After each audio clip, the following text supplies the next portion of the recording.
Welcome back, everyone, to Chess 101. See, in this episode, we'll learn a simple, safe, and effective opening for black called the carry can defense. See, last episode, we taught opening for white. Now we're gonna teach an opening for black. So, they're gonna play as usual. They're gonna develop their pawn. But before we get into that, see, why the carry can is simple. Because the carry can is popular because it follows easy rules. You bring a strong pawn wall, you develop your pieces naturally, you avoid early pressure from white. It is one of the calmest openings for blacks and help you survive the opening safely. So, let's do a move-by-move breakdown. So you play the pawn right there, alright, and then it's called the advanced variation.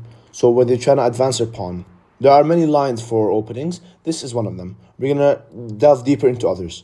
So basically, they're just gonna do that, and see, here you're trying to break the pawn structure, but they didn't choose to. But anyways, you're just murdering their pawn. Then you go attack. You protect the knight.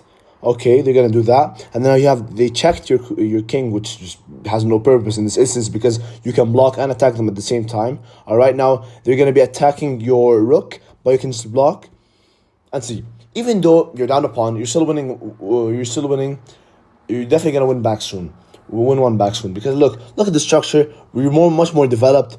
He can't queenside castle because he's just basically naked. He's not protected by his pawns. All right. So here's the next line. So it's the same idea, same. Yep. And now instead of capturing, he just develop his pawn structure again. So we're going to attack this pawn. We're going to eat. Right? And then you're going to pin the knight to his queen. All right? And then there you're going to fork. I'm sorry, you're not going to fork. You're going to attack his queen. See. You're simply up a pawn. You're in a better position. His queen is exposed. You can get a tempo on it. You can put your knight.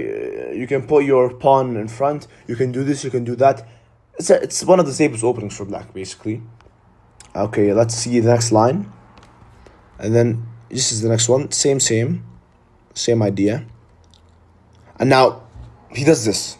All right, and then usually you do not wanna develop your knight in the edges. The knight's supposed to be in the center, but in this instance you need to because according to computer this is the best move. Same idea. You want to disrupt his pawn structure, and now he didn't eat because he is a smart man. He's trying to attack. He's trying to pin our knight, but we're just gonna unpin. His white's king is so weak. It's so exposed. The computer gives us a 1 or 2 point advantage. So the carry can is not that much of a game changer, all right? But you don't need it right now because you're still a beginner. You just want that slight edge on your opponents where you can learn slowly. Like see, the fried liver and the carry can, they're pretty similar in the way that they're both simple. They both give you an idea for openings.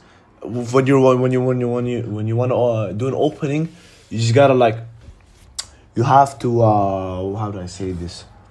When you want to do an opening, you want to develop your pieces, strike in the center, and make your king safe. All right, and that's what the carry can and the fried liver does. So, thank you, ladies and gentlemen. I hope you have now learned the basics of the carry can. This opening is simple and safe, effective for white, and will help you in the opening stage, survive the opening stage with confidence. In the next episode, we'll learn important tactical patterns that every player needs to understand. Thank you for watching, and see you in episode 4, hopefully.